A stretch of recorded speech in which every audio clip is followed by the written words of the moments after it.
नमस्कार प्यारे साथियों, देखिए राजस्थान जीके के एक और नई वीडियो में आपका हार्दिक स्वागत है। इस वीडियो में हम राजस्थान जीके के पिछले एग्जामों में पूछे गए टॉप 20 क्वेश्चन देखेंगे। तो आपको वीडियो अंत तक देखना है और देखिए साथ साथ आप कमेंट करते हुए भी चल सकते हैं कि किस क्वेश्चन का आंसर कौन सा हो सकता है। तो देखिए अगर शुरुआत करें पहले प्रश्न से, पहला प्रश्न अपने क्या कह रहा है, शेखावटी क्षेत्र से संबंधित नृत्य कौन सा है। तो देखिए शेखावटी क्षेत्र का नृत्य कौन सा हो जाएगा अपने, घूमर, गिंदड़, तेरह ताली या फिर गैर नृत्य, क्या हो जाएगा इसका आंसर। तो देखिए अपने गिंदड़ नृत्य हो जाएगा एकदम करेक्ट आंसर। ये अपने शेखावटी क्षेत्र का नृत्य है। और देखिए कच्छी घोड़ी आ जाए, कच्छी घोड़ी, तो ये भी अपने शेखावटी क्षेत्र का नृत्य है। तो आप ध्यान रखें, गिंदड़ आ जाए, कच्छी घोड़ी आ जाए, अपने शेखावटी क्षेत्र के हैं। ऑप्शन बी हो जाएगा इसका करेक्ट आंसर। अगला प्रश्न है, वाद्य यंत्र टामक का संबंध किस क्षेत्र से है। तो देखिए टामक वाद्य यंत्र किस क्षेत्र से संबंधित है अपने, मेवात, मारवाड़, मेरवाड़ा या मेवाड़, क्या हो जाएगा इसका आंसर। तो देखिए टामक वाद्य यंत्र अपने अलवर क्षेत्र से संबंधित है, अलवर भरतपुर, तो अलवर क्षेत्र अपने मेवात क्षेत्र कहलाता है। तो अपने ऑप्शन ए हो जाएगा इसका करेक्ट आंसर। अलवर क्षेत्र से संबंधित है और ऐसे पूछा जाए तो अपने मेवात हो जाएगा करेक्ट आंसर। क्वेश्चन 3 है, राजस्थान में होली के दौरान रम्मत का आयोजन कहाँ किया जाता है। तो देखिए होली के दौरान अगर बात करें रम्मत का आयोजन, तो ये अपने बीकानेर का प्रसिद्ध है। ऑप्शन डी हो जाएगा इसका करेक्ट आंसर। देखिए रम्मत क्या है, अपने राजस्थान के लोक नाट्य हैं। लोक नाट्य में आप पढ़ते हैं रम्मत, ख्याल, दंगल। तो अपने रम्मत अपने होली के दौरान कहाँ का प्रसिद्ध है, बीकानेर का प्रसिद्ध है। और देखिए रम्मत खुले मंच पर आयोजित होते हैं। वो खुला मंच क्या कहलाता है, अपने रम्मत का खुला मंच अपने अखाड़ा कहलाता है। अखाड़ा के नाम से जाने जाते हैं। और अखाड़ा के बारे में एक प्रश्न पूछा जाता है बार बार। जैसलमेर ज़िले में अगर बात करें, जैसलमेर में तेज कवि नामक व्यक्ति हैं, इन्होंने श्री कृष्ण कंपनी के नाम से एक अखाड़ा स्थापित किया था रम्मत का। और इसी तेज कवि ने अपने स्वतंत्रता बावनी नामक एक रम्मत थी, स्वतंत्रता बावनी रम्मत लिखी थी इन्होंने। और इस रम्मत को किसको भेंट किया था, महात्मा गांधी को भेंट किया था। स्वतंत्रता बावनी नामक रम्मत को महात्मा गांधी को भेंट करने वाले कौन है, अपने तेज कवि हैं। और तेज कवि ने अपने जैसलमेर में श्री कृष्णा कंपनी के नाम से रम्मत का अखाड़ा स्थापित किया है। तो यह आप याद रख सकते हैं। और होली के दौरान अपने बीकानेर की रम्मत प्रसिद्ध है। ऑप्शन डी हो जाएगा इसका करेक्ट आंसर।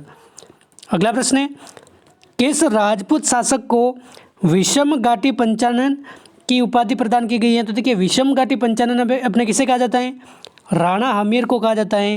राणा हमीर जो अपने रणथंभौर के शासक थे, तो इनको विषम घाटी पंचानन के नाम से भी जाना जाता है। ऑप्शन बी हो जाएगा करेक्ट आंसर। अगला प्रश्न है, वह लोकगीत जो ऊँट की एक सजावटी तार को तैयार करने में अबोध सौंदर्य का वर्णन करता है, ये कौन सा लोकगीत है। ये अपने 2019 में पूछा गया है BSTC एग्जाम में। तो देखिए ऐसा कौन सा लोकगीत है जो ऊँट की एक सजावटी तार को तैयार करने में अबोध सौंदर्य का वर्णन करता है। तो देखिए अपने गोरबंद हो जाएगा इसका करेक्ट आंसर। गोरबंद एक आभूषण भी है, गले का आभूषण, अपने ऊँट के गले का आभूषण अगर पूछ ले गोरबंद है। और अपने एक अबोध सौंदर्य का वर्णन करने वाला एक लोकगीत भी है अपने। तो ऑप्शन डी हो जाएगा इसका करेक्ट आंसर। क्वेश्चन 6 है, जोधपुर के राठौड़ों की कुल देवी जिसकी 18 भुजाएं हैं वह कौन है। तो देखिए जोधपुर के राठौड़ों की कुल देवी कौन है, अपने नागनेची माता है। ऑप्शन डी हो जाएगा इसका करेक्ट आंसर। और इनकी 18 भुजाएं हैं। और इनके अगर प्रतीक की बात करें, नागनेची माता का प्रतीक क्या है, अपने बाज या फिर शयन पक्षी अपने नागनेची माता का प्रतीक है। और इनके प्रमुख मंदिर की अगर बात करें तो एक तो अपने नागना गांव में मंदिर है, नागना गांव बाड़मेर में इनका मंदिर है। एक अपने मेहरानगढ़ अपने जोधपुर में इनका मंदिर है। और एक अपने बीकानेर में भी इनका मंदिर है नागनेची माता का। तो आप ध्यान रखें, जोधपुर के राठौड़ों की कुल देवी कौन है, अपने नागनेची माता हैं। 18 भुजाएं हैं और इनका प्रतीक क्या है, अपने बाज या फिर शयन पक्षी। ऑप्शन डी करेक्ट आंसर है।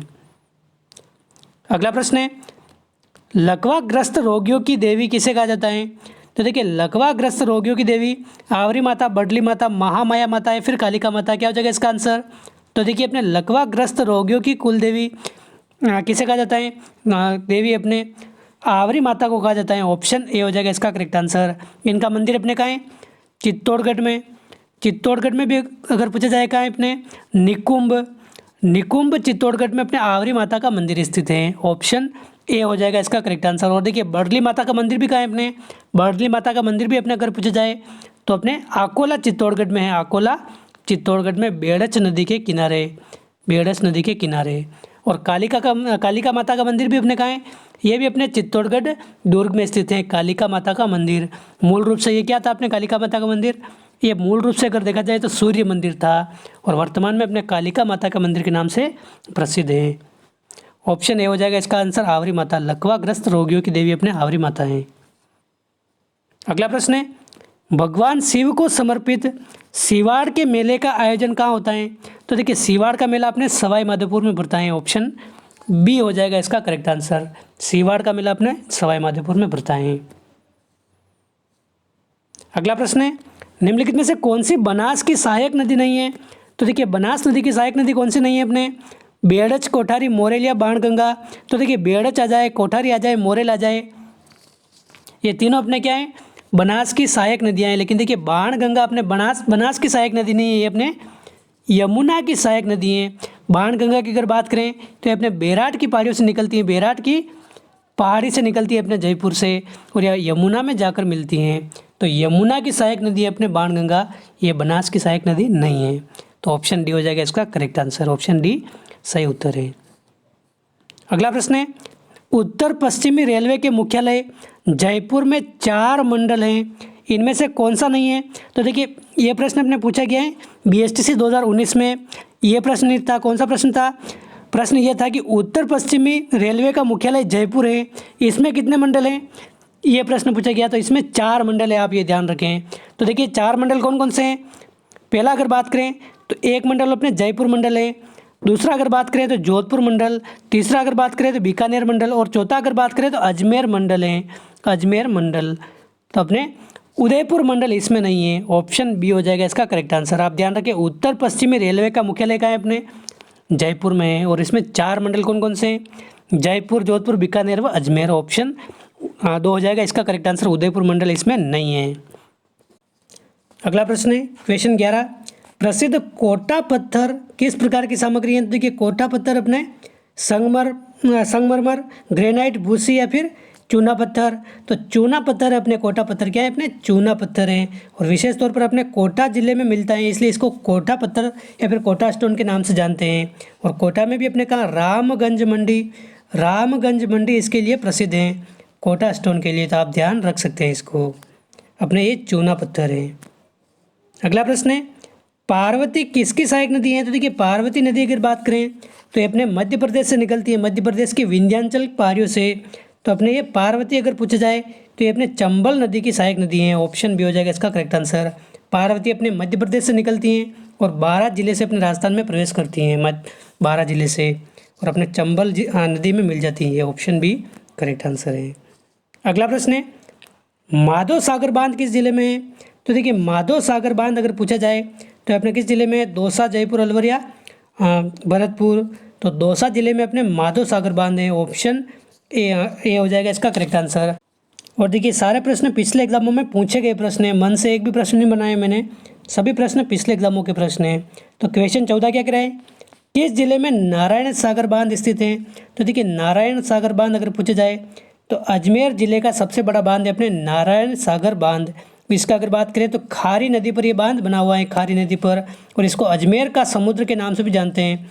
अजमेर का समुद्र अगर पूछ ले तो किसे कहते हैं, अपने नारायण सागर बांध को कहते हैं समुद्र अजमेर का। और इसका अगर शिलान्यास पूछ ले तो डॉक्टर राजेंद्र प्रसाद ने इसका शिलान्यास किया था। तो ये भी आप थोड़ी सी जानकारी याद रखना चाहे तो रख सकते हैं। अजमेर जिले में स्थित है अपने नारायण सागर बांध। क्वेश्चन 15 है, रखत, कांकड़, डांग, रूद ये सभी क्या हैं। तो देखिए रखत आ जाए, कांकड़ आ जाए, डांग, रूद ये अपने क्या है, वनों के संरक्षण से संबंधित हैं, वनों के संरक्षण संबंधित। गाँव में आपने नाम सुने होंगे, कांकड़ होता है गाँव में, रखत, डांग, रूद ये अपने वनों के संरक्षण से संबंधित है। ऑप्शन ए हो जाएगा करेक्ट आंसर। क्वेश्चन 16 है, निम्न में से कौन सा राष्ट्रीय उद्यान या फिर अभ्यारण्य को विश्व प्राकृतिक धरोहर के नाम से जाना जाता है। तो देखिए यूनेस्को की विश्व प्राकृतिक धरोहर सूची में अपने राजस्थान का कौन सा उद्यान शामिल है। तो क्या हो जाएगा इसका आंसर, ये अपने केवलादेव राष्ट्रीय उद्यान है, केवलादेव राष्ट्रीय उद्यान, जिसको घना पक्षी विहार के नाम से भी जानते हैं। घना पक्षी विहार आ जाए या फिर पक्षियों का स्वर्ग आ जाए, तो भी किसे कहते हैं, अपने ये अपने केवलादेव राष्ट्रीय उद्यान को कहते हैं। ये अपने किस जिले में, भरतपुर जिले में, भरतपुर जिले में। और एक प्रवासी पक्षी अपने साइबेरियन सारस के लिए, साइबेरियन सारस यहाँ पर आता है। कब आते हैं, शीतकाल में आते हैं। तो साइबेरियन सारस अपने प्रवासी पक्षी के लिए अपने केवलादेव राष्ट्रीय उद्यान भरतपुर जिले में ये प्रसिद्ध है। और इसमें विश्व प्राकृतिक धरोहर सूची में अपने शामिल किया जा चुका है यूनेस्को के द्वारा। इसको घना पक्षी विहार और पक्षियों का स्वर्ग भी कहते हैं। अगला प्रश्न है क्वेश्चन 17, नागौर जिले में डेगाना भाखरी किस उत्पादन के लिए प्रसिद्ध है। तो यहाँ पर किस खनिज का खनन होता है अपने, टंगस्टन का। तो ऑप्शन सी हो जाएगा इसका करेक्ट आंसर। नागौर डेगाना अपने टंगस्टन के लिए प्रसिद्ध है। ऑप्शन सी हो जाएगा करेक्ट आंसर। अगला प्रश्न है खान व भूविज्ञान निदेशालय कहाँ स्थित है। तो देखिए खान व भूविज्ञान निदेशालय अपने उदयपुर में है। ऑप्शन बी हो जाएगा इसका करेक्ट आंसर। खान व भूविज्ञान निदेशालय अपने उदयपुर में है। क्वेश्चन 19 है, मृतक को शमशान ले जाते समय बैकुंठी पर जो पैसे उछाले जाते हैं, तो इस पैसे उछालने की परंपरा को क्या कहते हैं। पैसे उछालने की परंपरा क्या कहलाती है, अपने बखेर के नाम से जानते हैं। मृतक को शमशान ले जाते समय बैकुंठी पर चिल्लर पैसे उछाले जाते हैं एक तरह से, उसको बखेर कहते हैं। ऑप्शन सी हो जाएगा इसका करेक्ट आंसर। और देखिए आधेरा क्या होता है, आधेरा तो देखिए इस बैकुंठी की दिशा परिवर्तित की जाती है, यानी कि शव को ले जाया जाता है। इस तरह से ये बैकुंठी हो गई। तो जो लोग आगे होते हैं वो पीछे हो जाते हैं, पीछे होते हैं वो आगे हो जाते हैं। तो ये उसको आधेरा कहते हैं। आधेरा, आधे रास्ते में थोड़ा सा विश्राम कराया जाता है, उस शव को या फिर बैकुंठी को रखा जाता है और उसकी दिशा परिवर्तित की जाती है, उसको आधेरा कहते हैं। और बखेर अपने किसको कहते हैं, पैसे उछालने की परंपरा को बखेर कहा जाता है। अगला प्रश्न है, घंटी वाले मंदिरों का शहर किसे कहा जाता है। क्वेश्चन 20, घंटी वाले मंदिरों का शहर अगर पूछ ले तो अपने जालारा पाटन को कहा जाता है। जालारा पाटन अपने कहाँ है, झालावाड़ में है। झालावाड़ में जालारा पाटन को अपने घंटियों का शहर के नाम से भी जाना जाता है, या फिर घंटी वाले मंदिरों का शहर आ जाए तो भी अपने किसे कहते हैं, जालारा पाटन को कहते हैं। और जालारा पाटन में अपने कौन सा प्रसिद्ध मंदिर है, अपने शीतलेश्वर महादेव का मंदिर।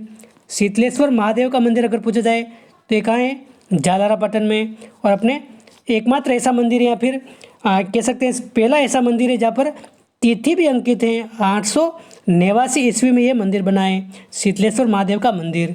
तो आप ध्यान रखिए जालारा पाटन में। इसके अलावा सूर्य मंदिर आ जाए, जिसको 7 शैलियों का मंदिर भी कहते हैं, ये भी अपने जालारा पाटन में है। तो अपने ऑप्शन डी हो जाएगा इसका करेक्ट आंसर। तो दोस्तों ये थे इस वीडियो के 20 महत्वपूर्ण प्रश्न। एक सिंपल से प्रश्न का आंसर आप सभी को कमेंट करके बताना है। किसी व्यक्ति द्वारा जीवित रहते हुए स्वयं का अगर मृत्यु भोज आयोजित किया जाता है तो उसको क्या कहते हैं, मौसर, जोसर, कोसर या मुकलावा। यानी कि व्यक्ति खुद जीवित है फिर भी अपना बारवा कर दिया, मृत्यु भोज कर दिया, तो उसको क्या कहते हैं, ये आपको कमेंट करके बताना है। तो इस वीडियो में बस इतना ही, मिलता है अगली वीडियो में। जय हिंद, जय भारत।